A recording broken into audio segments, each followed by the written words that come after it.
Alors, bonjour, mon nom est Alain Couture. Je suis formateur à l'équipe du regroupement provincial des comités des usagers en santé et services sociaux. Je fais partie de l'équipe des formateurs qui est désignée pour offrir de la formation sur les droits et obligations des usagers, ainsi que les résidents des milieux d'hébergement. Je suis un retraité du réseau de la santé et services sociaux. J'ai occupé différentes fonctions de gestionnaire, d'intervenant social et de commissaire aux plaintes et à la qualité des services. Et depuis mon entrée à la retraite en 2018, j'ai le privilège d'accompagner les comités des usagers à titre de personnes ressources. Alors aujourd'hui, ça me fait plaisir de faire un survol sur les droits des usagers qui leur sont reconnus dans le cadre de la loi sur la santé et services sociaux. Je faisais allusion tantôt au fait que je suis rattaché au comité provincial des comités des usagers pour faire un rappel du mandat des comités des usagers qui est inscrit à la loi sur les services de santé et services sociaux et à la loi aussi sur la gouvernance sur l'efficience de la santé et services sociaux. Un comité des usagers a un mandat d'offrir de l'information à tout usager sur ses droits, de lui offrir un accompagnement vers les ressources appropriées pour répondre à une préoccupation, une insatisfaction ou tout simplement pour être renseigné sur le fonctionnement du réseau. Le comité des usagers, avec ses membres, fait aussi des démarches de représentation auprès de l'établissement pour identifier des mesures qui pourraient améliorer d'une part les services et les soins et d'autre part faire des rappels au personnel de l'établissement sur les droits qui sont les plus souvent lésés ou mis en cause lors de la dispensation des services de santé et services sociaux. Le comité des usagers qui est administré par des bénévoles, généralement avec un président, un vice-président, une personne à la trésorerie ou au secrétariat, assure aussi le bon fonctionnement des comités de résidents des milieux d'hébergement, comme les centres d'hébergement et soins de longue durée et les maisons des aînés et alternatives. Finalement, le comité des usagers est là à titre de répondant des usagers et de la population. Ils sont en quelque sorte les yeux et les oreilles des usagers, souvent les plus vulnérables, souvent des gens qui sont peu ou pas familiers avec le fonctionnement du réseau de la santé. Tous les comités des usagers au Québec sont chapeautés dans chacune des régions administratives par un comité des usagers d'établissement qui représente différents secteurs du réseau de la santé et services sociaux, que ce soit en milieu hospitalier, centre d'hébergement, centre de réadaptation et la population en général.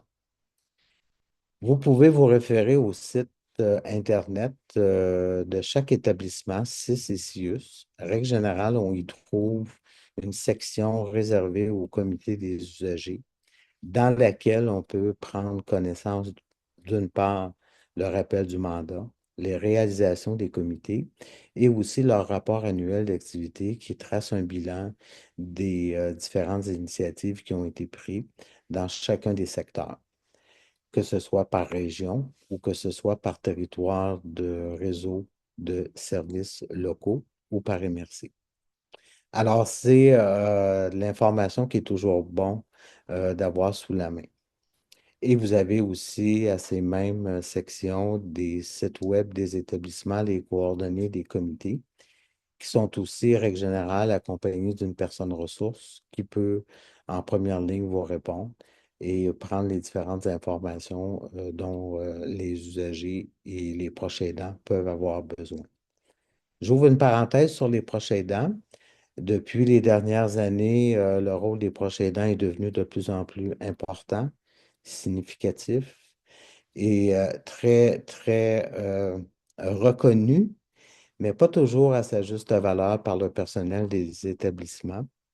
D'où l'importance que chaque établissement devrait avoir développé un plan d'action qui va venir faciliter le rôle des proches aidants auprès des personnes en contexte de soins, de santé et de services sociaux, que ce soit auprès des personnes aînées, que ce soit en contexte de recevoir des soins en oncologie, hospitalisation prolongée et auprès des clientèles plus vulnérables, comme par exemple en déficience intellectuelle, déficience physique.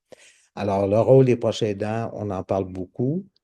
Les plans d'action sont en place, mais il reste encore du travail à faire pour sensibiliser le personnel, à la fois sur les droits des usagers, qui sont les premiers concernés par les soins qu'ils reçoivent. Comme plan de formation cet après-midi, ce que je vous propose, c'est tout d'abord de rappeler les principaux éléments légaux qui sont rattachés aux droits et responsabilités des usagers. Il y a un rappel qui est important de faire sur les différentes chartes des droits et libertés. Il y a un rappel qui est important de faire vis-à-vis le Code civil du Québec et finalement la loi sur la gouvernance sur les services de santé et services sociaux. J'ouvre une parenthèse sur le gouvernance, sur le G. C'est notamment la loi qui a été adoptée il y a tout près de 2 ans, qui venait introduire l'Agence Santé Québec comme unique employeur de tout le personnel du réseau de la santé et des services sociaux qui œuvre dans un CIS, un CIUS ou un centre hospitalier universitaire. Il y a un deuxième volet qu'on va regarder qui va être le cœur finalement de la présentation. Ce sont les 12 droits des usagers, proprement dit. On va les parcourir un à la fois. Il y a des droits un petit peu plus costauds avec un peu plus d'éléments à retenir. Puis, on va conclure avec les responsabilités des usagers. Si on continue, au niveau des chartes, il est important de rappeler que notre société et les liens entre les individus, entre les citoyens sont régis par une charte qui permet d'avoir des rapports égalitaires et respectueux de chaque personne. Alors, il y a des droits qu'on appelle les droits fondamentaux qui sont à cette charte, c'est-à-dire que toute personne a droit à la vie, à la sûreté, à l'intégrité et à la liberté de sa personne. Chaque personne a droit à la sauvegarde de sa dignité, de son honneur et de sa réputation. Toute personne a également droit à sa vie privée. Le fait que la demeure de cette personne est inviolable et que nul peut pénétrer chez autrui, ni y prendre quoi que ce soit sans son consentement exprès ou tacite.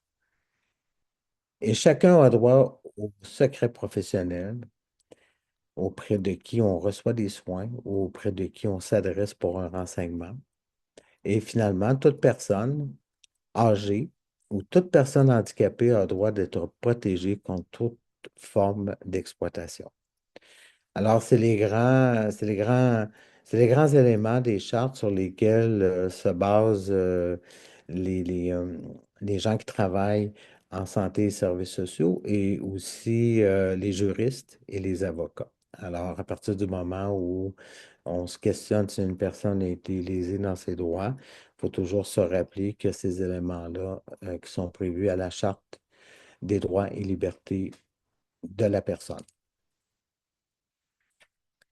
Si on continue avec le Code civil, un bref rappel qui s'inspire largement de la Charte des droits et libertés de la personne, qui vient rappeler au Code civil qui a été réformé puis qui a été revu en profondeur en 1991, à l'effet que toute personne est inviolable et a le droit à son intégrité, à l'article 10, que nul ne peut être soumis sans son consentement à des soins, quelle qu'en soit la nature, qu'il s'agisse d'examen, de prélèvement, de traitement ou de toute autre forme d'intervention. Toute personne a droit à la protection, à la sécurité, à l'attention de ses parents que les jeunes, que les personnes qui en tiennent mieux peuvent lui donner. Et là, on fait allusion à toute personne de moins de 18 ans, notamment dans le cadre de l'application de la loi sur la protection de la jeunesse ou au courant des services qui lui sont offerts. Finalement, toute personne a droit au respect de sa réputation et de sa vie privée, au même titre qu'il est annoncé au niveau de la Charte des droits et libertés de la personne. Si on continue au niveau de la loi sur la santé et les services sociaux, où en 1991, la loi sur la santé et les services sociaux est venue définir les grands principes légaux à respecter lors de la prestation de tout service. On vient faire allusion au fait Et c'est le premier élément qu'il faut retenir, à l'effet que la raison d'être des services et les personnes qui les requièrent. Le deuxième élément, c'est le respect de l'usager et la reconnaissance de ses droits et libertés qui doivent inspirer les gestes posés à l'endroit, à son endroit, à l'endroit de la personne qui reçoit ces mêmes soins. On est venu affirmer aussi que l'usager doit participer autant que possible aux soins et aux services le concernant, que dans toute intervention, l'usager doit être traité avec courtoisie, équité et compréhension, dans le respect de sa dignité, de son autonomie et de ses besoins. Et finalement, l'usager, par une information adéquate, doit être incité à utiliser les services de façon judicieuse. Alors ça, c'est inscrit dans la loi depuis un peu plus de 40 ans, de ces 5 principes-là, qui font souvent partie des codes d'éthique des établissements, des codes de déontologie des professionnels. Et c'est à partir de ça qu'on rentre dans l'univers de chacun des 12 droits qui sont reconnus aux usagers qui vont suivre et qu'on va décortiquer cet après-midi pour aller plus loin, pour mieux les comprendre. Alors, au regroupement provincial des comités des usagers, nous travaillons avec 12 droits. Alors, on retrouve le droit à l'information, on retrouve le droit au service, le droit de choisir son professionnel ou l'établissement auprès de qui on souhaite recevoir des soins, avec la limite que ça peut imposer selon les ressources matérielles, financières et techniques que l'établissement dispose, le droit de recevoir les soins que requiert son état, le droit de consentir à des soins ou de les refuser, le droit de participer aux décisions qui nous concernent. Au point 7, le septième droit, on parle du droit d'être accompagné, assisté et d'être représenté, le droit à l'hébergement, le droit de recevoir des services en anglais, le droit d'accès à son dossier d'usager, le droit à la confidentialité de son dossier d'usager et le douzième droit, le droit de porter plainte sans représailles. Alors, on va traverser chacun de ces 12 droits-là avec des exemples, des situations qu'on peut rencontrer et la portée, puis les limites de l'exercice de chacun de ces droits-là dans son respect. Alors, on va commencer avec le droit à l'information. Le droit à l'information est sans aucun doute un des plus costauds. Ça n'enlève pas de la valeur aux 11 autres droits qui sont tout aussi importants. Mais le droit à l'information, essentiellement, il faut toujours retenir que c'est le droit d'être informé de l'existence des services et des ressources disponibles dans son milieu, tant en matière de santé que de services sociaux. Ça inclut le droit de connaître les modalités d'accès à ces mêmes services et ressources. Si l'établissement, entre autres, ne peut pas offrir certains services, ils doivent diriger les personnes vers un établissement, un organisme ou une personne qui sera en mesure de fournir les services. Ce que ça veut dire lorsqu'on prend des renseignements auprès d'établissements ou auprès d'un département, un service, une direction, la personne qui est membre du personnel de l'établissement a le devoir de vous renseigner au meilleur de ses connaissances et s'il ne détient pas l'information, elle s'engage à vous faire un suivi ou vous orienter avec les bonnes coordonnées vers les bonnes personnes. Alors, vous voyez la petite image du qui, quoi, comment, où, quand et pourquoi. Alors, ça prend tous un sens vis-à-vis le droit à l'information. Après qu'on a dit ça, ben, il y a différentes formes d'information qui sont offertes euh, aux usagers et à la population en général. Au fil des ans, le niveau d'information s'est beaucoup développé, a offert beaucoup de moyens d'information à la population et aux usagers. Et ça se décline en 3 catégories d'informations que l'on vous propose. Alors, il y a une information au général qui est au public, qui est via les sites web, notamment des établissements de Santé Québec, du regroupement provincial des comités des usagers, les Facebook sur les nouveaux programmes qui sont offerts par un établissement, les ruptures qui vont renseigner aussi sur des ruptures de service, malheureusement, ou des arrêts temporaires. On a une information qui est générale, qui, règle générale, va se donner ou s'offrir par des dépliants qui sont toujours utilisés pour les clientèles qui sont moins à l'aise avec les plateformes des réseaux sociaux, les Facebook de ce monde. Il y a les sites web, évidemment. Et on va venir, à partir de cette information-là, qui est assez générale, parler d'un sujet qui va traiter d'un service en particulier, sur la façon d'y avoir accès, les mesures à prendre lorsqu'on doit être hospitalisé. Alors, on va un petit peu plus dans le détail sur une information, comme par exemple les régions éloignées, les gens qui sont admissibles à des allocations pour défrayer les frais de leur déplacement et de séjour, et pour les proches aidants également. Mais à ce moment-là, via le site web, on rend disponible une information, souvent avec un formulaire et des numéros de téléphone auprès de qui on peut s'adresser.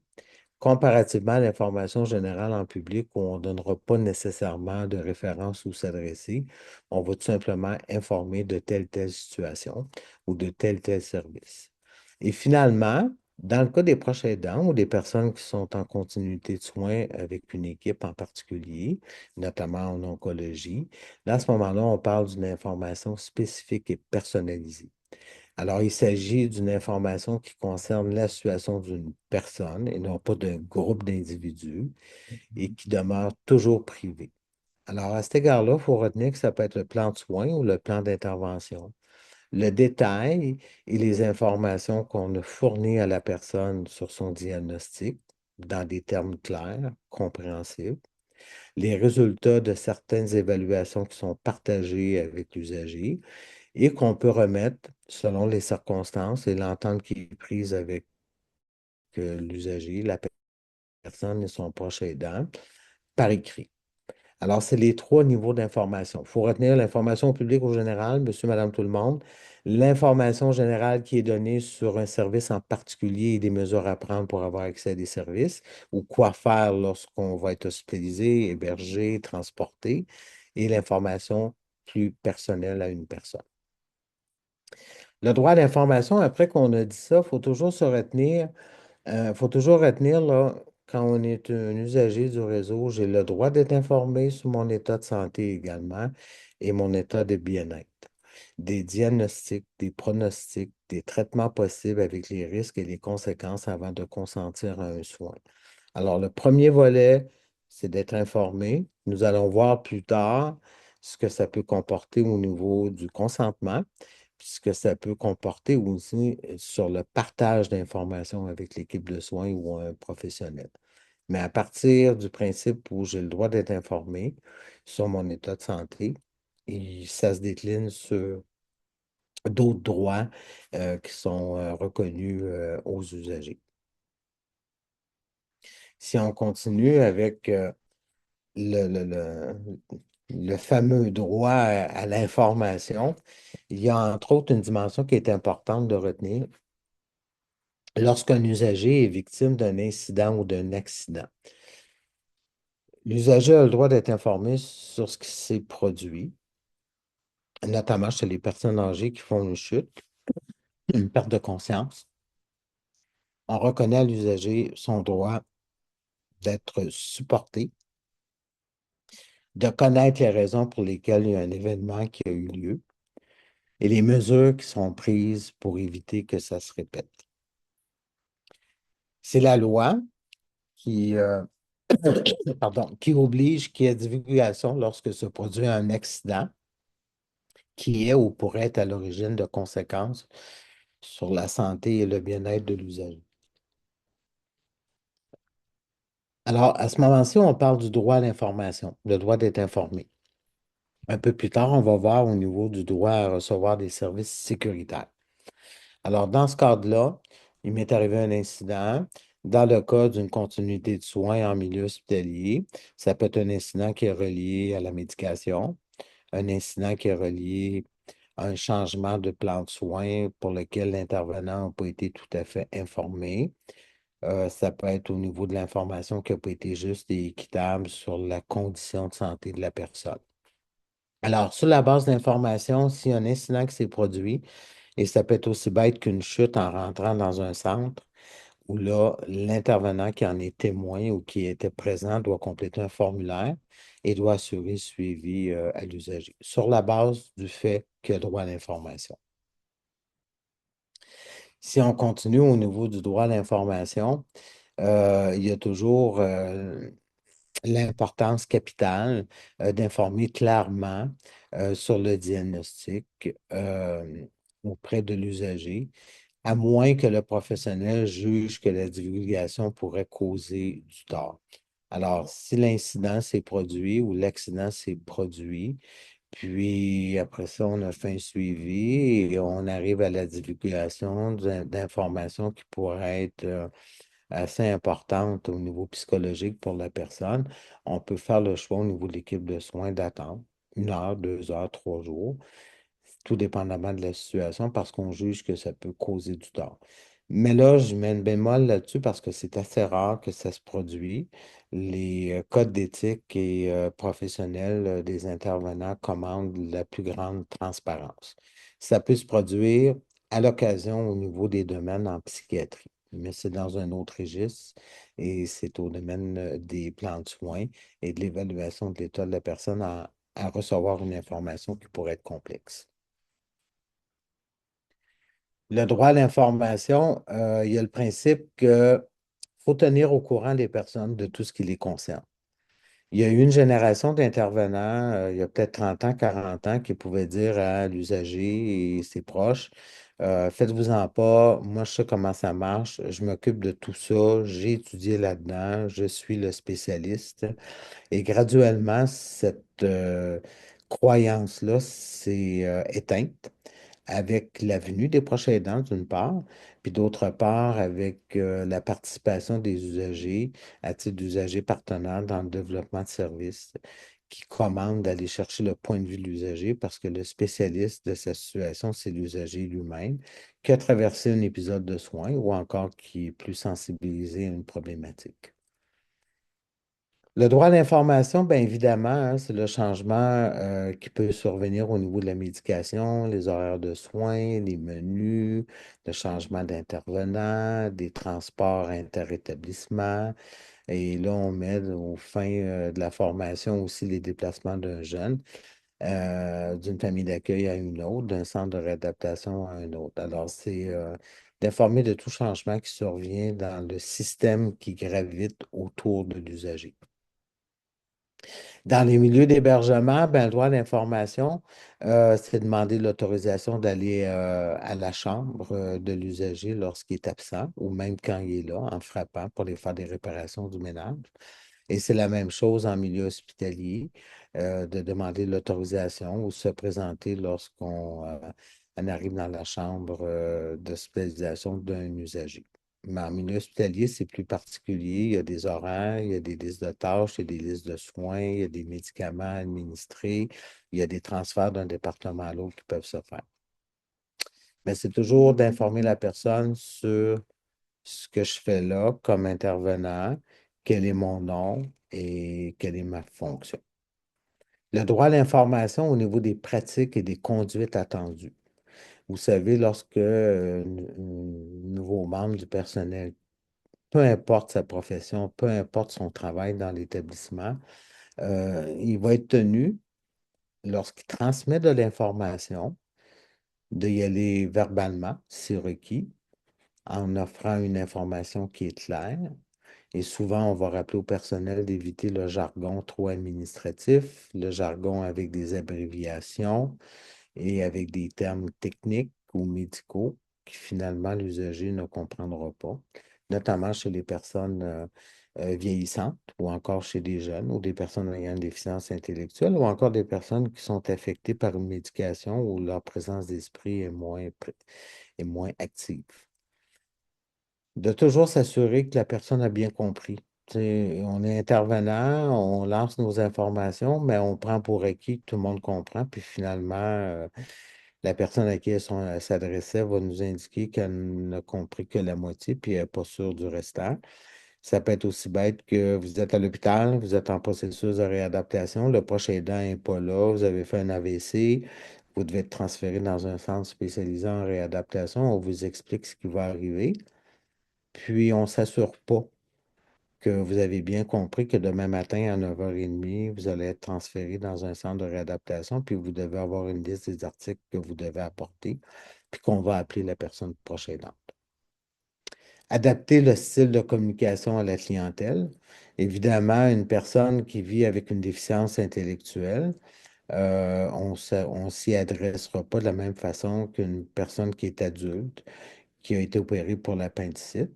Puis on ne s'adressera pas aussi avec la même approche à une personne dans le cas de l'oncologie qui est en traitement, qui est angoissée, qui est inquiète, qui vit des moments intenses, avec un proche aidant qui commence à être épuisé. Alors, ça fait appel aussi à tout ce qu'on peut comprendre comme réconfort, compassion, écoute et surtout prendre le temps. En prenant le temps, ben, on a toujours été d'avis que écouter l'usager et répondre à ses questions, c'est primordial. Alors, en prenant le temps, on peut davantage écouter la personne et aller au-delà de ce qu'elle nous dit. Au niveau écrit, il y a des efforts assez importants qui sont faits dans le réseau, d'écrire lisiblement lorsqu'on écrit une note manuscrite à la personne ou quand on prépare un document. Que ce ne soit pas écrit dans des caractères trop petits. Pour les personnes à basse vision, il y a des normes qui sont prévues par le gouvernement pour faciliter la lecture des documents. Remettre la documentation appropriée aux besoins et s'assurer qu'on a bien compris ce qu'on voulait que l'usager sache et, si possible, utiliser des icônes. Structurer les informations, éviter les documents trop longs.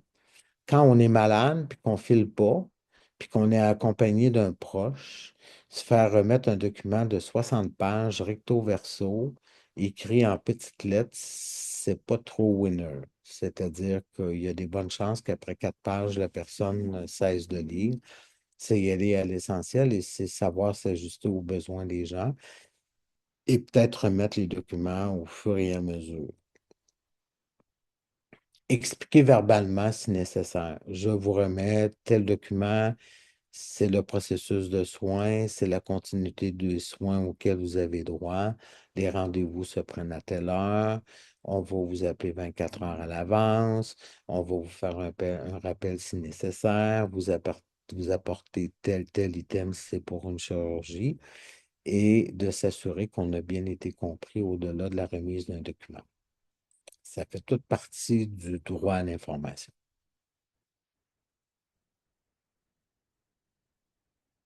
Après qu'on a parlé du droit à l'information, il est important de faire le tour du droit au service. Alors, à l'article 8 de la loi sur la gouvernance sur les services de santé et services sociaux, on prévoit que toute personne a le droit de recevoir des services de santé et services sociaux adéquats sur le plan scientifique, humain, avec continuité et sécuritaire. Alors, on fait un lien directement avec le droit à l'information, mais on va un petit peu plus loin dans les relations qu'on a avec les usagers et les résidents des milieux d'hébergement.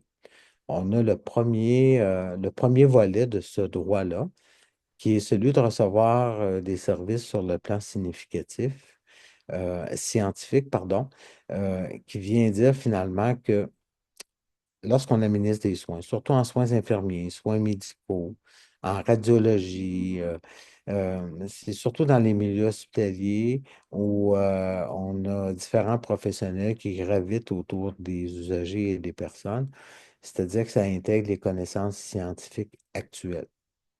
Alors, il y a des gens dans les CIS et les CIUS et les centres hospitaliers universitaires qui se penchent au jour le jour sur les meilleures pratiques au Canada, au Québec, voire dans le monde, dans les maisons d'enseignement pour donner de l'information et encadrer les professionnels pour qu'ils travaillent avec les meilleures connaissances possibles et celles qui sont reconnues à ce jour.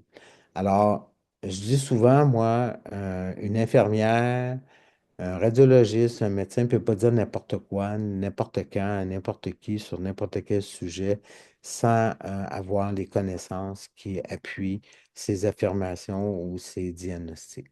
Alors ça, c'est encadré assez, je vous dirais, C'est assez rigoureux là, comme encadrement. C'est au niveau des directions des services multidisciplinaires où on a des équipes et au niveau des directions de services infirmiers, les ordres professionnels. Il y a des procédures et des protocoles qui s'inspirent des meilleures pratiques qui sont mis à jour, qui sont diffusées et qui sont transmises aux différents professionnels, qui est encadré par de la formation et également les obligations des intervenants exigées par l'établissement. Avec le code d'éthique notamment, on va y revenir plus tard. Alors, sur le plan scientifique, évidemment, on ne peut pas juste dire, ben, tu as des connaissances, puis tu parles aux gens, puis tu leur donnes plein d'informations dans un jargon hermétique qu'on ne comprend pas toujours. Il y a des services adéquats qui doivent se donner sur le plan humain, parce qu'on est un réseau d'humains géré par des humains qui viennent en aide, qui écoutent, qui réconfortent et qui soignent des humains. Alors, ça fait appel à trois dimensions qui sont quand même assez importantes. L'attitude du personnel avec les usagers, les délais d'attente qu'on veut toujours raisonnables et toute la partie de l'intimité des soins et des services quand on est en relation avec un usager ou un résident. Si on va avec la partie humaine, dans la partie humaine, ben, on a trois conditions pour répondre au droit de recevoir des services sur le plan humain. Il y a trois conditions, il y a trois catégories.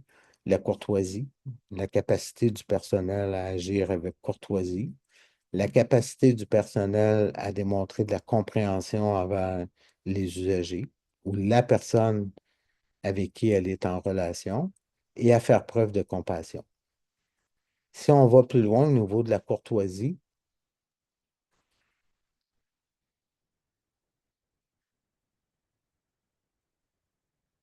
la courtoisie, on va se demander toujours ce que ça peut impliquer.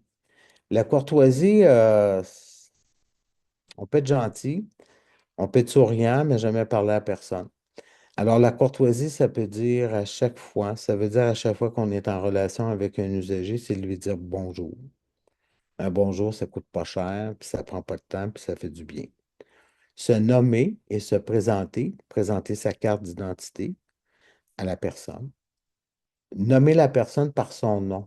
C'est par son titre dans la vie, Monsieur Alain Couture, et non pas par son diagnostic ou sa problématique, et pas y aller avec des familiarités du genre mon petit monsieur, ma petite madame, ma petite pinotte. C'est y aller avec le nom de la personne, avec le monsieur et la madame. Dans les établissements, on encourage et on exige le vouvoiement, sauf dans certaines circonstances vis-à-vis de la jeunesse, où ça peut être embêtant d'appeler un petit garçon 7 ans par le vous, et là, on va utiliser son prénom, et de regarder la personne lorsqu'on s'adresse à elle, se montrer intéressé à ce qu'elle nous dit, ce qu'elle nous exprime, puis parfois les usagers nous disent pas tous de vive voix ce qu'ils vivent, mais on voit souvent des visages qui donnent beaucoup d'informations. Et toujours préciser l'intervention ou l'objet de la visite. Alors, bonjour, je me présente, je suis monsieur Tardy. Je suis votre infirmier. Mon nom est Alain Couture et la visite d'aujourd'hui ou l'intervention que je vais faire dans les prochains instants, je vais vous installer un PICC line pour prendre le terme familier.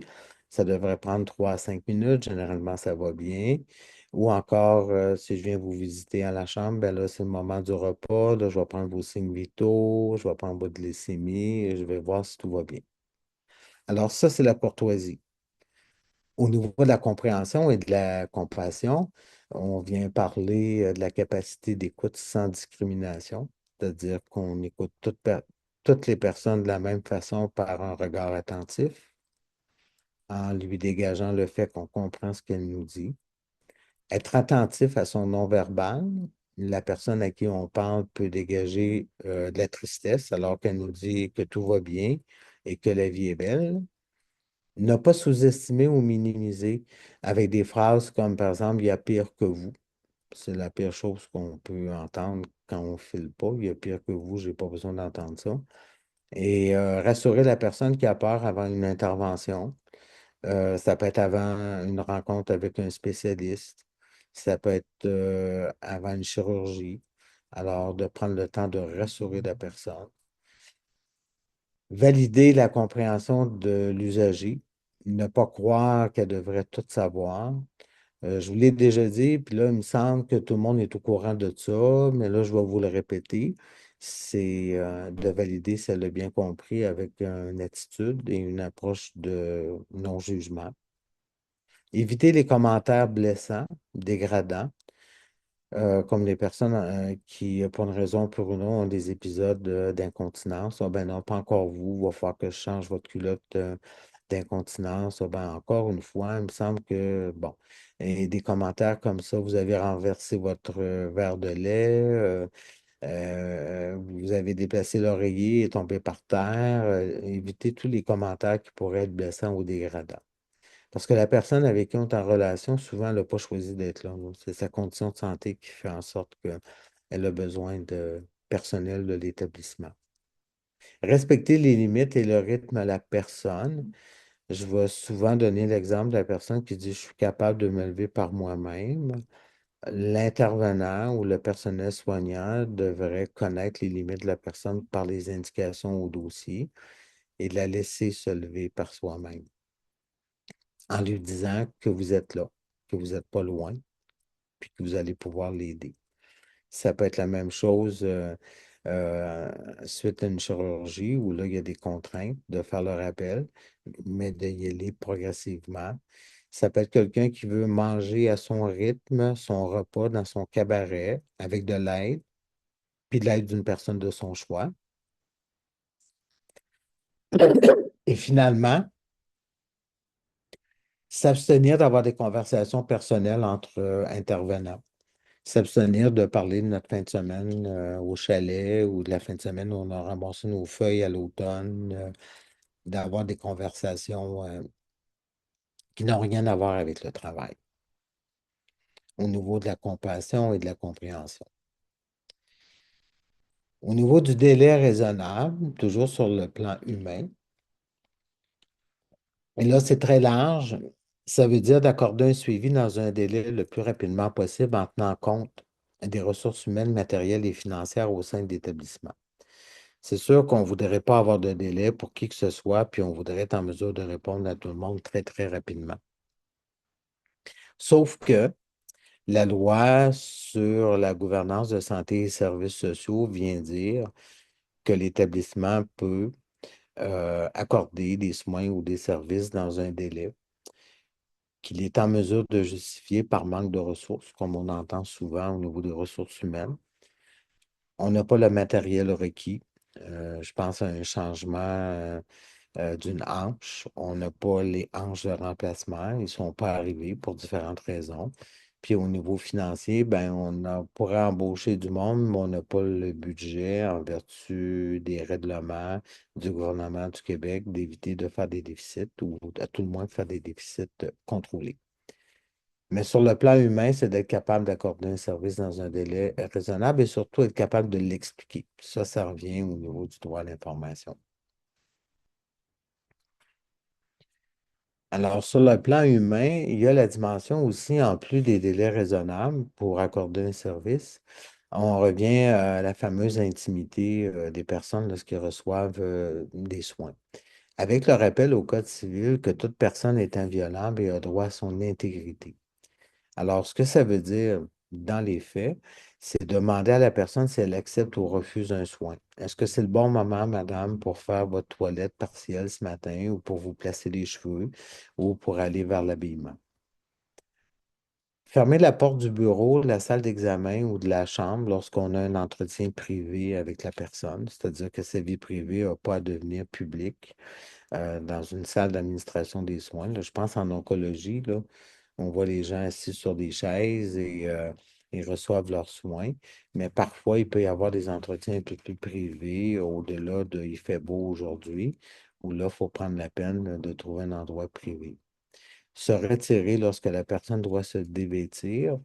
La majorité des gens qui sont à leur première expérience à cause de leur raison de leur santé, qui doivent recevoir des soins, je pense à la radiologie, chirurgie d'un jour, où ils doivent se dévêtir. Souvent, c'est la première fois de leur vie qu'ils enlèvent leurs vêtements ailleurs que chez eux.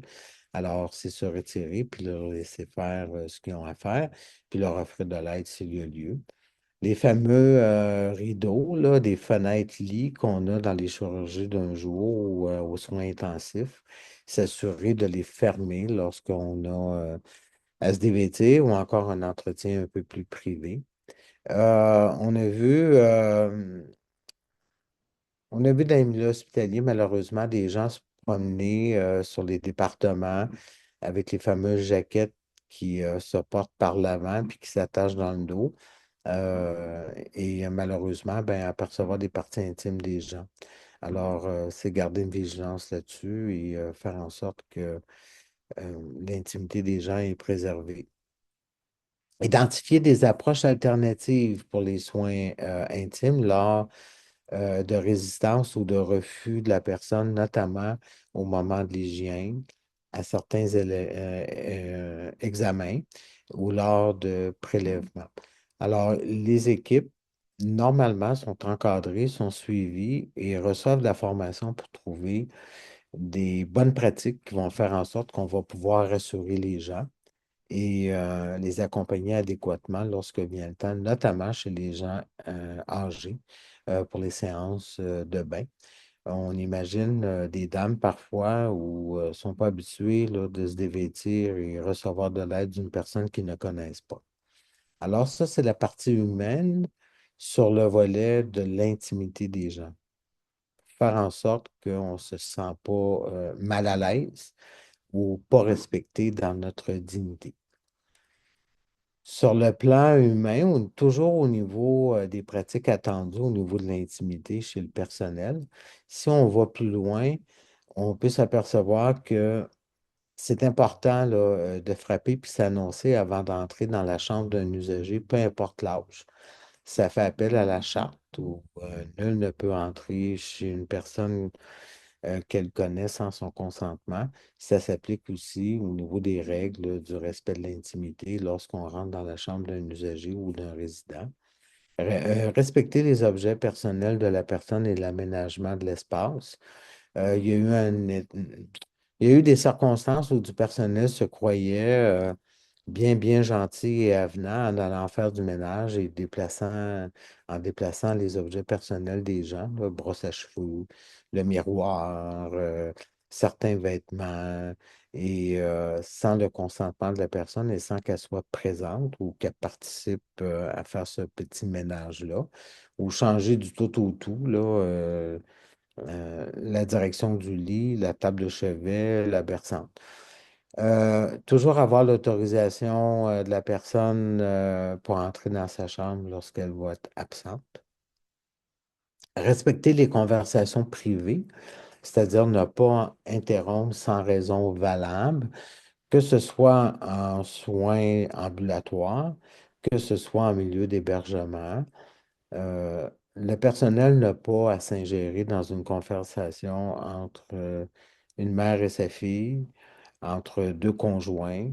Ils parlent de leur affaire, ils parlent de leur vie et on n'a pas à s'intégrer là-dedans ou s'imposer en donnant des points de vue ou en corrigeant les gens. Alors, on laisse les gens parler entre eux.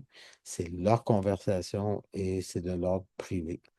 Alors, le meilleur indice, c'est que les gens ne s'aperçoivent pas que le préposé est dans la chambre ou que le préposé est autour du lit. Les gens parlent ensemble et on doit respecter ça, comme nous, on aimerait que ce soit respecté dans notre vie courante. Permettre à la personne, surtout en hébergement, de posséder des biens qui lui sont propres et d'être la seule à y avoir accès. Si on continue au niveau euh, humain, au niveau de l'intimité, je fais un rappel sur le fait que chaque personne a droit à la sauvegarde de sa dignité, de son honneur et de sa réputation. Chaque personne a droit à sa vie privée. Puis toute personne a droit au respect de sa réputation et de sa vie privée, selon le Code civil. Ce que ça veut dire, c'est respecter son image, c'est-à-dire qu'on ne prend pas de photos des usagers en prestation de soins et pour ensuite aller les publier sur des réseaux sociaux sans leur consentement, qu'on appelle le droit à l'image. Mais les établissements sont très stricts là-dessus, là. Et le personnel est bien informé là, à leur embauche qu'on ne peut prendre aucune photo. Partager des secrets que la personne nous a confiés. Je suis l'infirmière de M. Valentin depuis 2 ans. On se voit tous les mois pour sa chimiothérapie. Et on est arrivé avec une relation de confiance qui fait en sorte que j'ai eu droit à des confidences et ça devient des secrets et je n'ai pas à partager ça avec qui que ce soit. Respecter la religion et la spiritualité de chaque personne, de chaque usager. C'est la même chose qui s'applique vis-à-vis de la vie affective, la vie amoureuse et l'orientation sexuelle des usagers. Et là-dessus, ça a beaucoup, beaucoup évolué. Le personnel est bien avisé et encadré. On a le droit au service avec continuité. On vient parler du suivi qui doit être fait par l'établissement et les professionnels selon l'état de santé et les besoins des usagers. Après qu'on a dit ça, ben, ça prend des pratiques et des conduites attendues pour assurer des services continus aux usagers ou à une personne en particulier. Ça vient faire appel notamment lorsqu'il y a un transfert d'un établissement vers un autre. C'est des situations souvent que des régions dites éloignées, Gaspésie, Côte-Nord, Abitibi-Témiscamingue, nord du Québec, où on doit transférer une personne vers un établissement de la région de Montréal ou de Québec.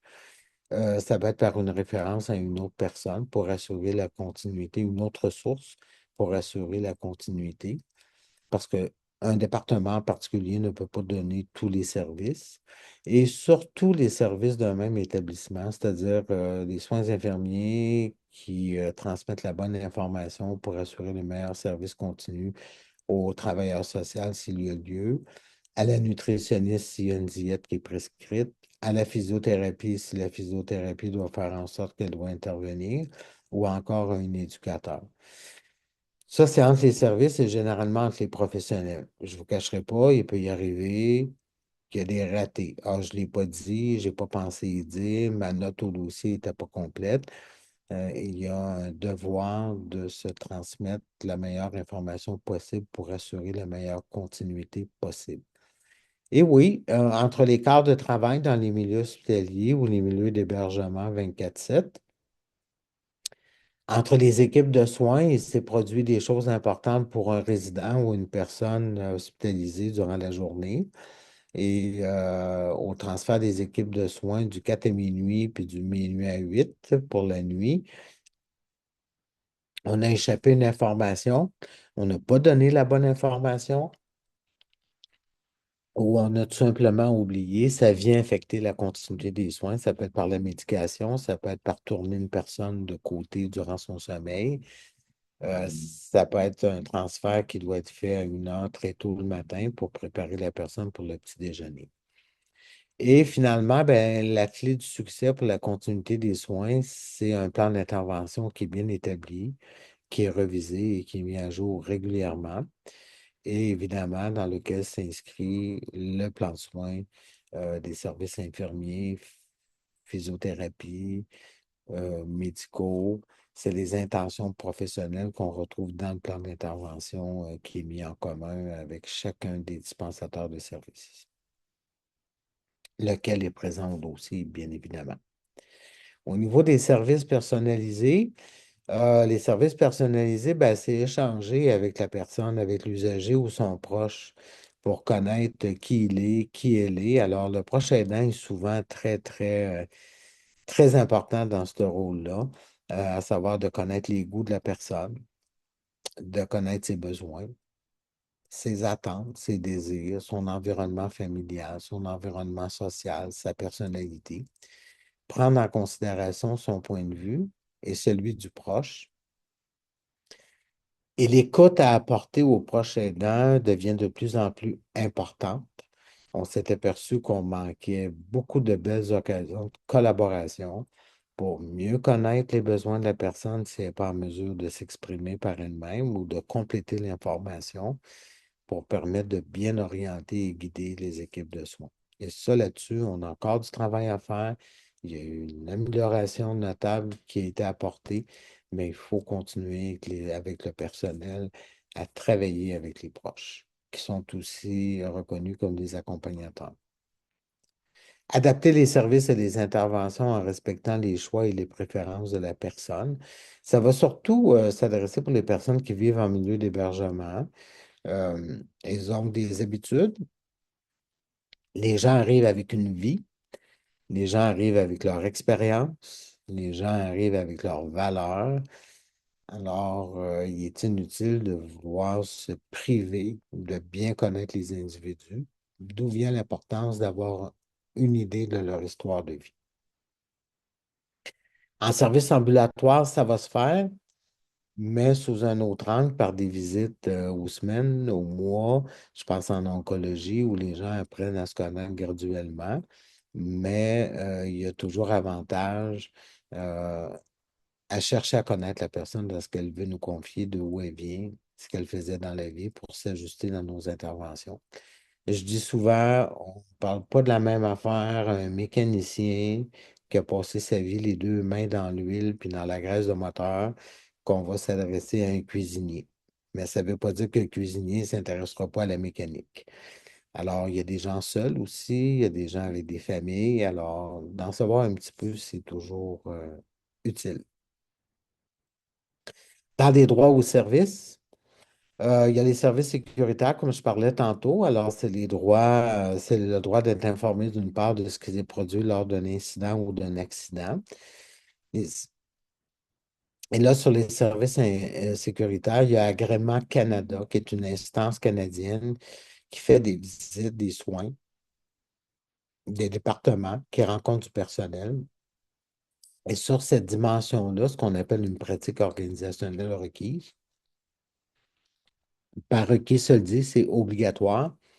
Ils vont aller vérifier s'il y a une culture de sécurité au sein de l'établissement. Est-ce qu'on a divulgué les incidents et les accidents qui se sont produits? Est-ce qu'on a informé les usagers? Est-ce qu'on a pris des mesures pour éviter que ça se reproduise? Je donne l'exemple de certaines situations qui peuvent se produire. L'utilisation des médicaments. Est-ce qu'on prend toutes les mesures possibles pour assurer l'utilisation sécuritaire des médicaments avec ce qu'on appelle la FADN, qui est qu'on appelle communément la feuille d'administration des médicaments, qui est préparée par les services de la pharmacie, ou encore avec les indications du pharmacien communautaire lorsque ce sont des services externes. Au niveau de la sécurité, on va aussi faire allusion à des pratiques pour éviter les chutes, éviter les fugues, s'assurer que la personne reçoit une bonne diète. Et on va aussi parler de contrôle des infections, c'est-à-dire dans la prestation de services sécuritaires, on va parler du contrôle des infections afin de réduire les risques d'infection nosocomiale et qui pourraient être acquises dans un établissement. On dit souvent que dans un établissement, surtout au milieu hospitalier, c'est là qu'il y a le plus de virus qui se promènent parce qu'il y a beaucoup de monde malade qui se promène de différents milieux avec différentes conditions de santé. Et là, on va aller vérifier s'il y a une culture de sécurité, notamment par le lavage de mains et par les méthodes d'isolation pour les personnes qui seraient aux prises avec un virus. Au niveau de la communication, on s'est aperçu dans les dernières années, et là, on ne se le demande plus, là, on nous demande toujours mon nom deux fois, mon numéro de téléphone deux fois, mon adresse. Alors, c'est pour s'assurer qu'on parle à la bonne personne et que le document ou dossier est vraiment le bon document, puis que le suivi va être placé dans le bon dossier. Parce que malencontreusement, il est arrivé des situations où il y avait deux Alain Couture dans la même municipalité, un sur l'avenue Québec et l'autre sur la 6e avenue, mais on a tous mis dans le même dossier les documents du Alain Couture de l'avenue Québec sur la 6e avenue. Il y a le programme d'entretien préventif des équipements médicaux. L'agrément Canada et au sein de l'établissement, on va s'assurer qu'on maintient en ordre tout équipement, radiologie, fauteuil roulant, table d'opération, en bon ordre et surtout propre et désinfecté. On va aller vérifier aussi si, il y a l'évaluation des risques en cas de chute pour les prévenir. Le traitement des plaies de pression, qui malheureusement peuvent devenir difficiles à contrôler. En prévention du suicide aussi, suite à différents rapports du bureau du coroner qui demandait d'avoir des protocoles de prévention du suicide auprès des personnes qui auraient besoin d'aide en cas de détresse. Au niveau des services sécuritaires, un petit rappel, il est bon de savoir que le Québec est la première province au Canada à avoir instauré un système de déclaration des incidents et accidents. Et ça, c'est en 2002. Pour donner une idée du nombre de déclarations qui ont été faites par le personnel, en 2023-2024, c'est 502 000 déclarations qui ont été faites et qui ont été traitées par les gestionnaires en mettant en place des mesures d'information auprès des usagers et de leurs proches et en même temps en mettant des mesures pour éviter que certains incidents ne se reproduisent pas. Et là, je reviens toujours avec la double identification des usagers. Et tout ça est encadré par un comité de gestion de risque qui fait le suivi de toutes les déclarations qui ont été faites sur une période donnée. Et les directions font le tour des mesures qui ont été mises en place pour s'assurer que ça a fonctionné, pour éviter qu'une situation récurrente ne se reproduise pas. Souvent des situations qui sont indésirables et classées selon des niveaux de gravité. D'ailleurs, il y a un rapport national sur le registre national des déclarations en gestion de risque. Le dernier rapport, le mois dernier, il n'était pas encore publié. Ça prend un an avant de compiler toutes les informations de chacune des régions. Mais normalement, le rapport 24-25 ne devrait pas tarder si ce n'est pas fait. Le droit de choisir son professionnel ou son établissement. Dans les faits, la loi, oui, reconnaît à l'usager qui peut choisir son établissement. Moi, je suis à Rouyn-Noranda aujourd'hui. Je peux décider d'aller à Mont-Laurier pour recevoir des soins en passant par l'urgence ou je peux demander à être hospitalisé là-bas, je peux demander à être hébergé. Il n'y a pas de restriction en fonction de mon code postal, tant au niveau de l'hébergement aussi que de recevoir des soins ou encore aller en réadaptation. J'ai besoin de services de réadaptation suite à un accident de la route. Ma famille est à Montréal. Je n'ai pas de ressources à Rwanda pour m'accompagner. Ma demande doit être considérée. Cependant, l'usager aussi peut choisir son professionnel, mais après qu'on a dit ça, il y a un chemin de croix à passer. Choisir son professionnel au niveau de son médecin traitant, c'est toujours possible d'en parler avec son médecin, de dire, ben moi, j'ai, pour différentes considérations, besoin ou j'aimerais pouvoir avoir un autre médecin traitant. Si au niveau de la communication, de la relation, c'est pas concluant, le médecin peut reconnaître oui, puis je vais vous accompagner pour en trouver un autre, s'il y en a un autre qui est disponible. On peut aussi, en cas d'hébergement, demander pour les soins d'hygiène euh, d'avoir le choix, est-ce que je veux un intervenant masculin ou féminin pour m'administrer des soins. C'est un droit de regard que l'établissement a d'accepter ou de refuser la demande, en fonction toujours des ressources humaines qui sont disponibles. L'usager a le droit de recevoir des services en présence. En présence, ça veut dire en présentiel. Avec la pandémie qu'on a vécue, il s'est développé l'approche de je vois tout le monde à l'écran par des plateformes Teams ou Zoom. Et il est arrivé qu'il y avait des intervenants qui refusaient de faire des entrevues de vive voix. Alors, l'usager a toujours le droit de demander des services en présence de son intervenant ou du personnel soignant pour différentes consultations. Mais on a vu des offres de thérapie là, qui allaient se faire par l'écran, avec les limites que ça impose. Dans le droit de choisir son professionnel de son établissement, bien évidemment, si j'ai un suivi psychosocial dans l'équipe d'oncologie, puis que la travailleuse sociale, ben, la communication ne passe pas, il n'y a pas de lien de confiance qui se crée. Je peux demander à avoir un autre intervenante sociale, mais il risque d'avoir des délais le temps que le ou la gestionnaire fasse les démarches et identifie un autre professionnel qui serait disponible. Dans les grands centres, ça peut poser moins de problèmes, mais dans des petites municipalités où on a juste une TS dans le centre multiservice, ça peut être difficile d'en trouver un autre. Mais on peut toujours le demander, on a le droit de le demander, on a le droit à ce que notre demande soit traitée avec diligence, respect, en toute équité. Ça peut avoir un impact aussi sur les lieux, puis le type de service et des soins offerts, évidemment. On peut vous dire, ben, écoutez, on va changer de travailleuse sociale ou d'infirmière pivot, sauf que ce ne sera pas au département ici, ça va être dans un autre centre, tout dépendamment de la configuration des installations de l'établissement. Il revient toujours à l'établissement la responsabilité de désigner le type d'intervenant. Dans les demandes plus psychosociaux, là, on parle de psychologues, travailleurs sociaux, psychoéducateurs, criminologues.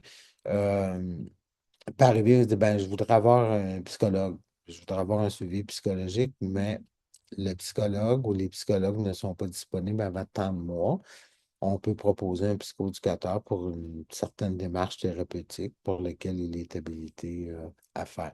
Ça se présente moins au niveau des soins infirmiers. Au niveau des soins infirmiers, c'est des actes réservés.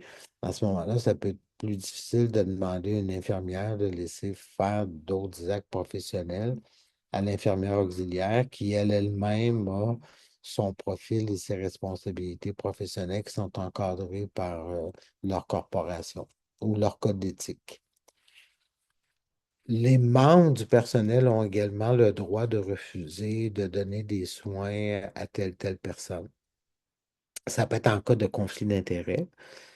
Ça peut être en cas aussi, c'est mon voisin, ma voisine. Ça peut être en cas, ben, c'est mon beau-frère dans les petites communautés. Ou ça peut être aussi un professionnel qui dit, moi, je n'ai pas l'expertise. Je ne suis pas en mesure de faire un suivi d'une personne avec des troubles graves alimentaires, par exemple. Je ne suis pas habilité avec la clientèle jeunesse, j'aurais besoin de formation. Je ne me sens pas prêt pour le moment à faire des prises en charge de clientèle. Et ça se présente aussi au niveau des soins infirmiers. C'est pas parce qu'on est infirmier ou infirmière qu'on est habilité à intervenir avec toutes les clientèles, que ce soit au niveau de l'intérêt, des habiletés ou des techniques. Quand on passe d'infirmière en santé publique en vaccination, puis qu'on nous envoie au bloc opératoire, ça se peut qu'on ait besoin de formation et d'encadrement parce que c'est deux réalités complètement différentes au niveau des interventions et des connaissances, puis des habilités. Le droit de recevoir des soins que requiert son état. Toute personne dont la vie ou l'intégrité est en danger a le droit de recevoir les soins que requiert son état de santé. Alors, ça vient faire référence à l'article 1 de la Charte, où toute personne a droit à la vie, ainsi qu'à la sûreté, à l'intégrité et la liberté de sa personne. Alors, ici, on vient parler du fait que l'obligation pour tout professionnel de la santé et service de fournir des soins requis a préséance sur la liberté de ce professionnel d'accepter ou non de traiter une personne. Dans une situation d'urgence, le consentement de l'usager n'est pas requis. Cependant, dès que ce dernier en est capable, on doit chercher à obtenir son consentement. Je vais donner l'exemple. À l'urgence de l'hôpital, le code de déontologie des médecins exige leur intervention pour préserver la vie d'une personne sans son consentement. Et dès que la personne est en mesure de le donner, s'ensuit une série d'interventions qui peut être fait auprès du proche aidant ou d'une personne qui porte un intérêt significatif. Si on continue avec le droit de consentir ou de refuser des soins de santé et services et aussi de services sociaux, mais dans le sens santé, on y va dans le sens global. On vient rappeler que nul ne peut être soumis sans son consentement à des soins, quelle que soit la nature, qu'il s'agisse d'examen, de prélèvement, de traitement ou toute autre intervention. En principe, il est impossible d'imposer des soins de santé à un usager qui est majeur. On considère à ce moment-là que son intégrité physique est l'un de ses droits fondamentaux, selon la Charte à l'article 1. On donne l'exemple de la décision d'un usager qui refuse une intervention médicale qui doit être respectée, même si elle peut entraîner la mort. Évidemment, sa décision doit être prise en toute connaissance de cause. Lorsqu'on indique en toute connaissance de cause, il s'agit d'une décision qui est libre et qui est éclairée, qui est prise par la personne, qui accepte de son plein gré sans y être forcée à un ou plusieurs soins, puis qu'elle connaît les risques et les conséquences d'accepter ou de refuser un soin. Alors, il y a une minutie qui doit être apportée par les équipes de soins, notamment en milieu hospitalier, par les médecins pour bien renseigner, informer et écouter l'usager dans ses souhaits et ses désirs, qui est aussi à donner un moment de réflexion si la personne n'est pas en mesure de prendre sa décision vis-à-vis une chirurgie, vis-à-vis une intervention ou un traitement. Dans le droit de consentir ou de refuser des soins de santé et services sociaux, il y a quelques exceptions qu'il faut tenir compte pour lesquelles le consentement du patient n'est pas nécessaire, comme je le disais tantôt, en cas d'urgence. Dans les situations où le gouvernement oblige le traitement immédiat d'une maladie infectieuse, comme la tuberculose, dans les situations où l'état mental de l'usager représente un danger pour lui-même ou pour la société, dans le cadre de la loi P38, qui est actuellement en révision, et dans le cas d'une personne qui est inapte à consentir seule à des soins de santé et services sociaux. Au niveau du droit de consentir, on va toujours se demander, ben, l'usager qui est inapte et qui n'est pas capable de consentir seul ou comprendre aux soins qu'on lui propose, qu'on lui suggère, qu'on lui encourage de prendre. Un consentement substitué est donné par l'une ou l'autre des personnes suivantes. Si la personne a un mandataire qui est identifié à partir d'un mandat en cas d'inaptitude qui est homologué, on peut avoir un tuteur ou le curateur public. S'il n'y a pas ces trois catégories-là qui peuvent consentir à la place de la personne, on a une deuxième solution qui est la plus commune, qu'on rencontre le plus souvent, ou à défaut de ces personnes, ça peut être un consentement qui peut être accordé par le conjoint. Par conjoint, ça peut être un conjoint marié, uni civilement ou un conjoint de fait. Sinon, ça peut être par un proche parent ou encore par toute personne intéressée. Un ami intime, quelqu'un qui connaît bien la personne depuis nombre d'années. Le personnel du milieu hospitalier, règle générale, sont capables de déterminer et de bien identifier la personne qui peut donner un consentement à des soins qui va aller dans l'intérêt de la personne et de ses souhaits. Dans le cas des familles où il y a 10, 12, 14 enfants, le personnel de soins et les médecins vont surtout souhaiter avoir un porte-parole plutôt que d'avoir à négocier avec 14 personnes différentes qui ont chacun leur point de vue. Alors, il appartient aux familles dans ces situations-là de s'entendre pour avoir un porte-parole. Évidemment, s'il n'y a pas de mandataire identifié. Le droit de participer aux décisions, c'est un droit qui semble facile comme ça à première vue. Moi, c'est celui pour lequel j'attache beaucoup d'importance. Que j'ai rencontré cette semaine avec une de mes amies qui est hospitalisée suite à un AVC, où elle a demandé à assister à sa discussion de cas, puis elle voulait participer aux décisions pour sa réadapte, puis on a dit, ben non, madame, on va vous revenir avec les informations. Alors, je m'en suis mêlé un peu, puis finalement, elle a pu aller à sa rencontre, puis elle a écouté des gens parler d'elle. Et ça, c'est trop souvent négligé. Il y a encore du travail à faire à cet égard-là. Et en même temps, d'être accompagné à ces mêmes rencontres-là. Alors, c'est parti pour des décisions qui vont affecter mon état de santé, mon bien-être mental ou physique. Participer à la mise en place ou à la modification de mon plan d'intervention et exprimer mes besoins. On ne fait pas un plan d'intervention tout seul pour un usager sans le consulter, puis on ne le modifie pas sans l'informer ou sans le consulter avant qu'on modifie son plan d'intervention ou son plan de soins, le cas échéant. Par la participation aux décisions vient évidemment, comme je le disais précédemment, le droit d'être accompagné, assisté et représenté. C'est le droit d'être accompagné ou assisté par une personne durant les rendez-vous ou lorsqu'on le reçoit des soins si la situation le permet. La personne accompagnante, ben, elle ne va pas là pour dicter les services et les traitements. Elle est là pour soutenir l'usager, notamment en l'aidant à obtenir des informations complètes et claires, parfois en prenant des notes, puis parfois en demandant à la personne si elle n'a rien oublié. Et cette personne-là qui l'accompagne est souvent un proche aidant qui connaît très bien la personne.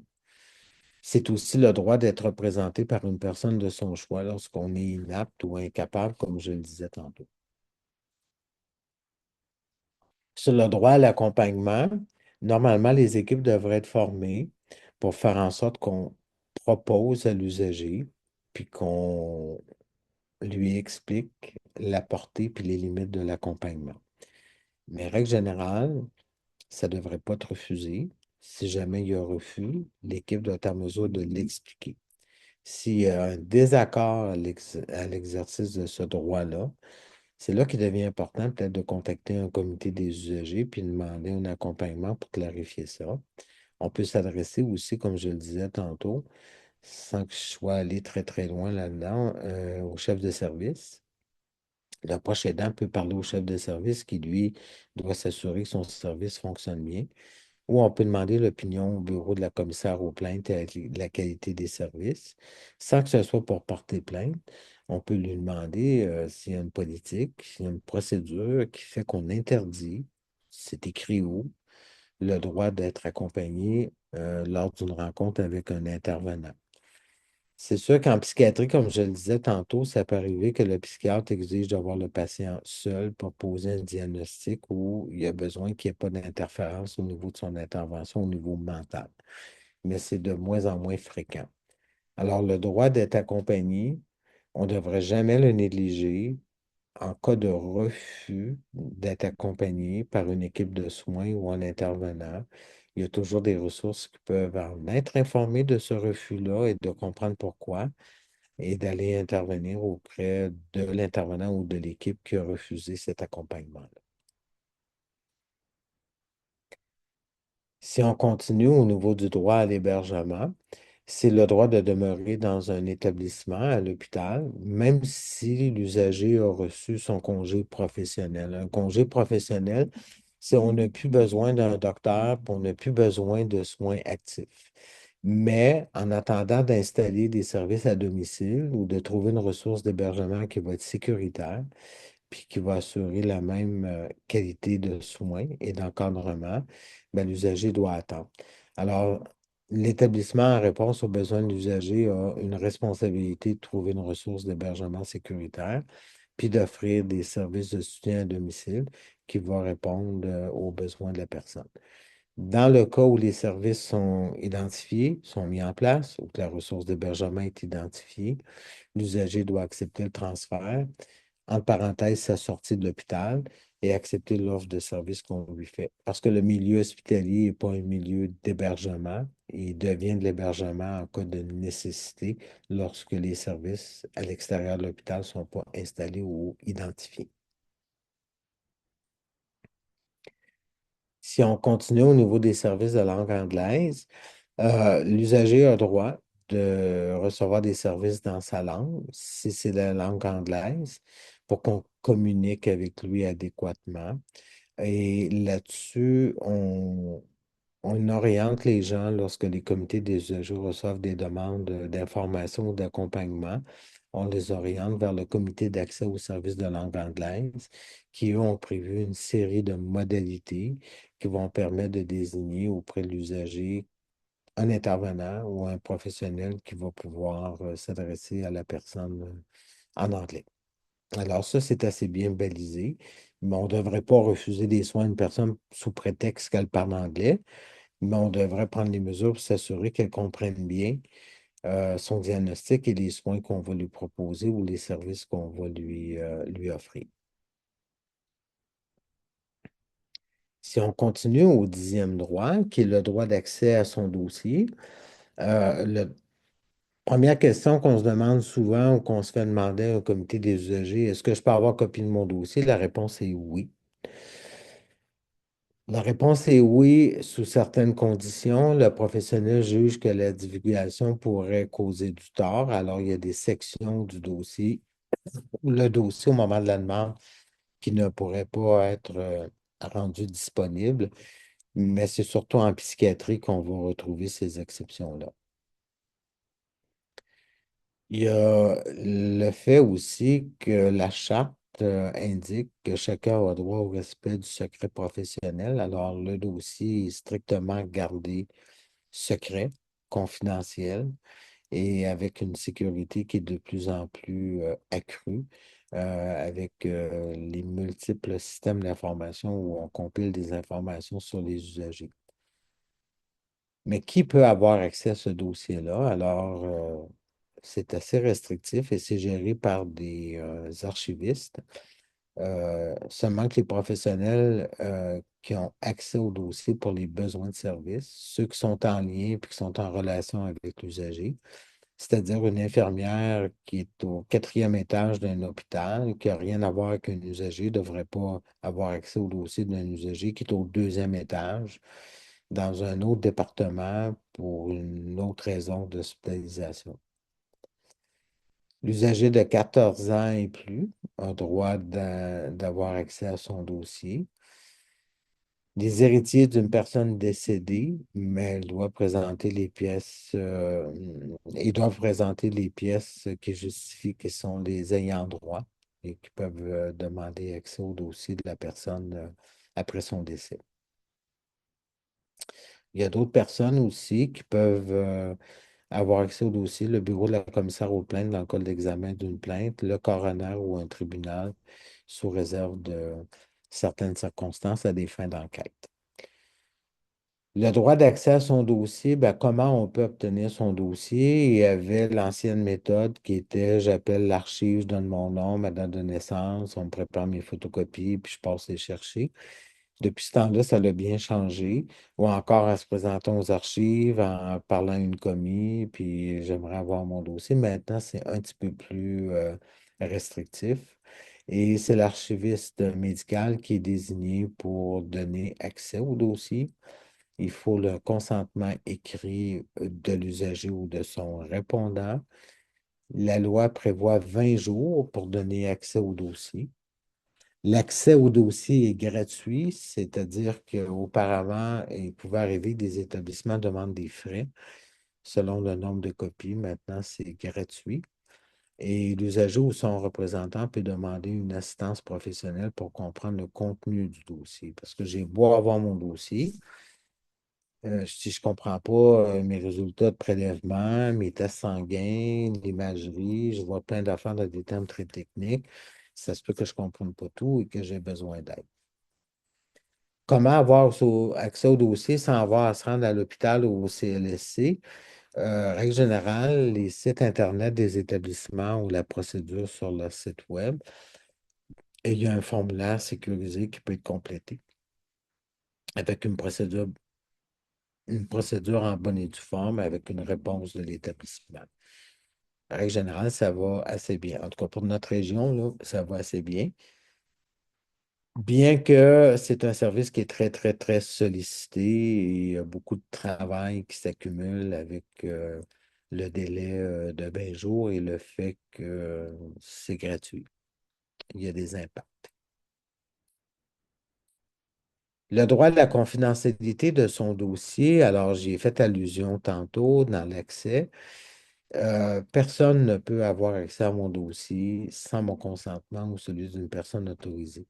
Comme je le disais tantôt, le contenu au dossier peut être communiqué sans son consentement, là, sans mon consentement comme usager, par un tribunal dans une cause, par un bureau du coroner ou le bureau de la commissaire aux plaintes et à la qualité des services, et certaines circonstances au niveau du gouvernement avec des informations dénominalisées, bien que ce soit quand même assez rare. Au niveau de la confidentialité au dossier, il y a toujours des risques de bris de confidentialité qui sont volontaires ou involontaires, mais la plupart du temps, c'est pas de mauvaise foi. C'est par curiosité ou par échange d'informations au mauvais moment avec les mauvaises personnes dans des mauvaises circonstances. Alors, la protection de la vie privée est régie par l'article 5 de la Charte, comme je le disais précédemment. La confidentialité du dossier selon la loi sur la gouvernance de santé et services sociaux et le respect du secret professionnel par l'article 9 de la même charte. Alors, on peut avoir des bris de confidentialité dans des circonstances des communications à des tiers sans le consentement de l'usager, comme par exemple la famille, l'employeur, c'est ce qu'on appelle un bris de confidentialité. Je vais juste ouvrir une parenthèse. J'ai travaillé dans le réseau. Et lorsque j'avais de mes employés qui étaient en arrêt de travail, je n'avais pas à savoir la cause. Je n'avais pas à téléphoner qui que ce soit. C'est strictement confidentiel. Je travaille pour une compagnie de construction. Je suis en arrêt de travail. On voudrait savoir au niveau de ma compagnie, pour mes assurances, on voudrait savoir de quoi j'ai été blessé. Si j'ai été blessé pendant mon travail, c'est un formulaire de CSST. Mais je peux avoir un employeur qui est plus curieux puis qui veut en savoir plus. Il y a plusieurs formes aussi, hein, de bris de confidentialité qui peuvent apparaître anodines, là, mais qui peuvent porter atteinte à ce droit-là qu'on doit protéger avec ardeur. Des discussions de couloir qui sont entendues par des personnes n'étant pas membres de l'équipe soignante. Euh, J'entends deux infirmières parler dans le corridor, puis moi, je suis assis, je visite un proche parent à l'hôpital, j'entends telle histoire, puis je sors de là, puis je vais compter ça à quelqu'un d'autre. Moi, je suis un messager, mais les deux personnes qui n'ont pas pris la peine au niveau du personnel soignant de aller se partager de l'information dans un endroit privé où on n'entendra rien, ben, c'est un petit peu à la racine du problème. Des notes au dossier qui sont laissées visibles, exemple au poste d'intervenant ou sur un bureau. Maintenant, avec les ordinateurs, on voit moins ça, mais moi, j'ai travaillé à l'époque où on avait des dossiers papier avec des notes d'évolution, avec des documents nominalisés, avec les noms, les dates de naissance. On partait travailler. Il y avait des employés qui partaient le soir de travailler, puis ils laissaient tout ça là, fait que le monsieur du ménage, lui, pouvait se payer à la traite. Des échanges entre les employés, des bénévoles, à la cafétéria, en mangeant, ne serait-ce que désigner quelqu'un par son numéro de chambre, par monsieur un tel, madame un tel, la famille d'un tel. Et moi, je mange à côté à la cafétéria et j'entends l'information qui peut être un petit peu plus délicate aussi dans les petits milieux. Moi, je vis dans une municipalité de 45 000 habitants. Je connais des gens, puis je connais des gens qui connaissent d'autres gens que moi je connais. Alors, il y a des informations des fois qui peuvent être véhiculées sans qu'on s'en rende compte, puis qu'ils n'auraient pas à se promener en ville parce que ça demeure toujours confidentiel. L'obligation de confidentialité de l'établissement doit veiller à la confidentialité avec tous les égards possibles. C'est-à-dire que tous les employés sont tenus à la confidentialité et normalement, à leur embauche, il y a une signature d'un document d'engagement à la confidentialité.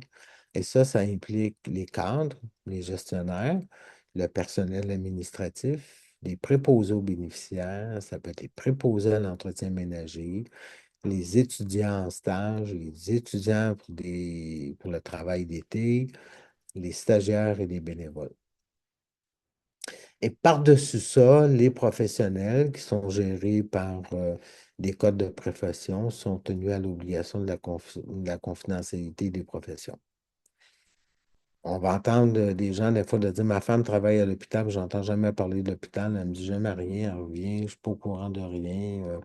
Ils vont être souvent les gardiens et les gardiennes de grands secrets et de confidences de leurs patients. L'établissement a l'obligation de rendre accessible l'information et s'assure qu'elle soit uniquement à ceux dont l'accès est autorisé. Si on continue, le droit de porter plainte. Le droit de porter plainte est la capacité qu'offre la loi à tout usager qui se dit insatisfait des services qu'il a reçus ou qu'il croit être en droit de recevoir. Ces mêmes usagers-là peuvent porter plainte sans représailles, peuvent être accompagnés dans leur démarche pour formuler une plainte.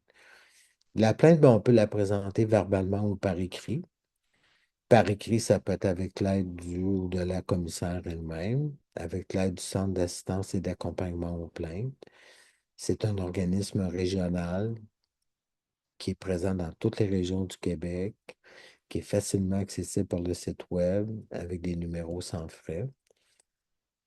Si le commissaire ne vous aide pas à formuler votre plainte, vous pouvez vous faire accompagner de la personne que vous voulez, incluant un membre d'un comité d'usagers ou de résidents, qui peut vous aider à mettre les idées en place, qui peut vous aider à dire, bon, ben là, tu n'as pas été satisfait de ça, ça, ça. Et le bureau du commissaire, ce qu'il veut savoir, c'est ce que vous vous attendez dans votre plainte et les choses que vous aimeriez avoir des réponses et vos souhaits sur des changements possibles. Vous allez recevoir une lettre du commissaire aux plaintes après avoir adressé votre plainte qui confirme qu'elle a été reçue puis qu'elle va être traitée au plus tard dans 45 jours. Alors, le commissaire aux plaintes, à ce moment-là, fait son examen avec un plan d'enquête qu'on appelle, peut avoir à vous rappeler, il va aller vérifier le dossier, peut parler à des intervenants impliqués dans la ou les situations. Et si jamais le délai n'est pas respecté au niveau du 45 jours, le commissaire aux plaintes à qualité des services doit vous en informer, puis vous donner les raisons pour lesquelles il n'a pas pu compléter l'examen de sa plainte et peut vous inviter aussi à vous adresser au protecteur du citoyen si jamais vous voulez avoir une réponse plus rapidement. Le protecteur du citoyen va voir les circonstances dans lesquelles la plainte n'a pas pu être traitée à l'intérieur de 45 jours. Mais en règle générale, le 45 jours est respecté, à moins qu'il manque une pièce au dossier ou un intervenant est en congé maladie qu'il faut absolument rencontrer, un gestionnaire qui était absent au moment où on commençait la plainte puis qui n'est pas de retour. Porter plainte sans représailles, entre parenthèses, ça veut dire aussi que le commissaire aux plaintes peut intervenir ou le service des ressources humaines si à la suite d'une plainte qui a été formulée, on vit des représailles sur le fait que l'intervenant n'a pas aimé ça et vous le fait sentir. Il y a des commentaires désagréables qui s'en sortent. Vous sentez que le climat et la relation ont été modifiés. Et la plainte se veut un geste constructif, d'amélioration continue. Et l'usager qui porte plainte sur une situation doit le faire en toute liberté. C'est sa décision de porter plainte. Et s'il porte plainte sur une situation qu'il a vécue, il y a peut-être d'autres usagers qui ont vécu la même chose. Mais lui, il ne sait pas en portant plainte. Alors, ça peut être avantageux là, pour améliorer la réflexion autour de la façon dont des soins, des services et l'attitude du personnel au travers de tout ça doit être pris en considération.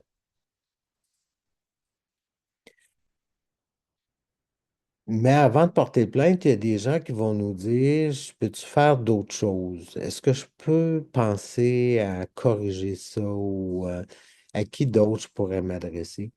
Alors, on encourage de plus en plus les usagers, s'ils sont habilités à le faire avec leurs proches aidants, à en faire part d'abord aux professionnels. Ouvrir le dialogue sur la situation indésirable qui a été vécue ou l'événement qui est insatisfaisant avec la personne concernée, en se préparant, en demandant des explications, des réponses, des correctifs sur les circonstances qui ont été indésirables. On peut faire le choix aussi de communiquer avec le gestionnaire responsable, qui peut être un chef d'unité, un coordonnateur, un directeur.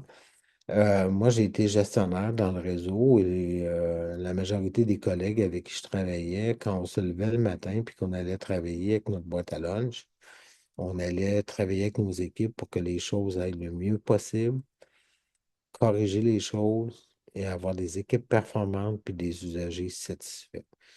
J'ai jamais rencontré de gestionnaire qui partait travailler le matin en se disant, ben moi, j'aimerais ça que tout aille mal dans mon service puis que mes usagers ne soient pas satisfaits ou mes résidents.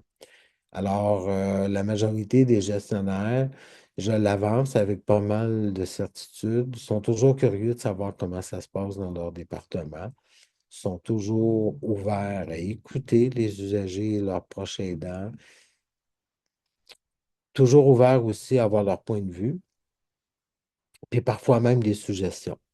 Alors ça peut être, on peut le demander, là. Est-ce que je peux parler au chef de service? Ça se demande, c'est un travail public qui est connu, puis c'est pas des gens qu'on garde en cachette dans un garde-robe. On peut demander aussi l'assistance au comité des usagers, comme je disais tantôt, les coordonnées des comités des usagers par le moteur Google, on va trouver comité des usagers du C3S Masquinongé, on va le trouver. Comité des usagers du centre de réadaptation de l'hôpital un tel, l'installation, on va arriver aux coordonnées du comité des usagers qui, en règle générale, un numéro de téléphone, une adresse courriel, des dépliants. Et le comité des usagers va accompagner la personne par un renseignement, par un accompagnement vers une ressource adéquate, la transmission d'informations. Règle générale, le comité des usagers est assez au fait du fonctionnement de l'établissement, est assez à jour. Mais comme je vous dis, c'est des bénévoles. Il y en a un petit peu plus expérimentés, il y en a qui débutent, puis on a des seniors. Alors, eux, ils vont être capables de vous trouver des noms, des numéros de téléphone, vous renseigner et faire preuve, et c'est leur grande force, à mon avis, de compassion, d'écoute et de non-jugement. Alors, en règle générale, vont accueillir les usagers et les patients avec une très grande générosité. Il y a d'autres ressources aussi qui peuvent accompagner les personnes. Ces ressources-là, bon, j'en ai parlé tantôt, les centres d'assistance et d'accompagnement aux plaintes. Ici, on appelle ça le CAPAT, le Centre d'assistance et accompagnement aux plaintes Abitibi-Témiscamingue. Il y a les différentes lignes téléphoniques, Abuene, Télène, Action Suicide. Il y a d'autres organismes qui sont disponibles, probablement que vous connaissez, là. Il y a le vôtre. Il y a l'appui, Proche Aidance Québec, il y a la commissaire aux plaintes qui peut vous aider, il y a le protecteur du citoyen qui peut vous donner des opinions, il y a la commissaire nationale aux plaintes et à la qualité des services qui est sous la responsabilité de Santé Québec, qui, elle, travaille avec tous les commissaires aux plaintes, qui, elle aussi, peut orienter les personnes. Alors, le but, c'est de laisser le moins longtemps possible un usager avec une insatisfaction, des inquiétudes, des préoccupations et de la diriger vers la personne qui va pouvoir être le mieux placée pour lui donner un coup de main et la renseigner, puis améliorer son expérience patiente ou usager. Parce que le réseau est là, comme je le disais au début, la raison d'être des services, c'est des usagers qui les requièrent. Des ressources pour vous aider ou vous accompagner. Comme je le disais tantôt, on a ces six-là qu'il faut garder en tête. Et le dernier petit chapitre que j'ai pour aujourd'hui, la responsabilité des usagers. Évidemment, on a des droits, mais les usagers ont aussi des responsabilités qui sont en règle générale assez bien connues de la majorité, mais il est toujours bon de s'en rappeler. Alors, ça va comme suit. De toujours renseigner le personnel de toute information pertinente concernant sa santé. Est-ce que j'ai des allergies, la médication, la prise de drogue, de produits naturels? Et je pense qu'en oncologie, c'est encore plus important. Sa condition de vie sociale, familiale, capacité de se déplacer, son niveau d'autonomie, de savoir exprimer ses besoins, ses attentes, ses volontés, ses craintes. Lorsqu'on est proche aidant et qu'on accompagne une personne qui mène un combat face à la maladie, un diagnostic qui n'était pas du tout souhaité, c'est le chaos. Alors, il peut être de mise avec le personnel soignant, avec les gens qui nous accompagnent, avec l'aide de son proche aidant ou de ses proches aidants, d'alimenter le personnel sur qui on est, qui va leur permettre de s'ajuster aussi. Prendre part aux décisions en rapport avec sa santé et son plan d'intervention. La plus grande appréciation du personnel, c'est d'avoir des usagers qui sont accompagnés puis qui sont partants pour donner leur point de vue, participer aux décisions, faire parfois des petits débats parce que la santé de la personne, la première concernée, c'est la personne elle-même, puis donner son point de vue sur ce qu'on propose comme plan d'intervention, puis les ajustements qui vont s'en suivre. Poser des questions.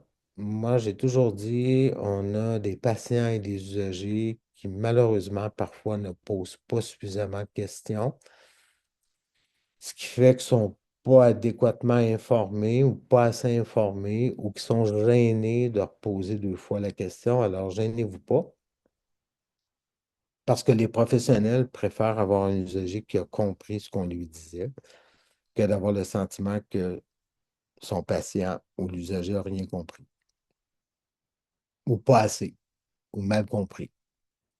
Respecter les consignes, bon, vis-à-vis de la sécurité, au niveau des déplacements suite à une chirurgie, éviter de forcer. Tu sais, quand on dit vous avez une chirurgie, mais éviter de lever des objets de tel poids, éviter tel déplacement, faites pas d'exercice pour une semaine.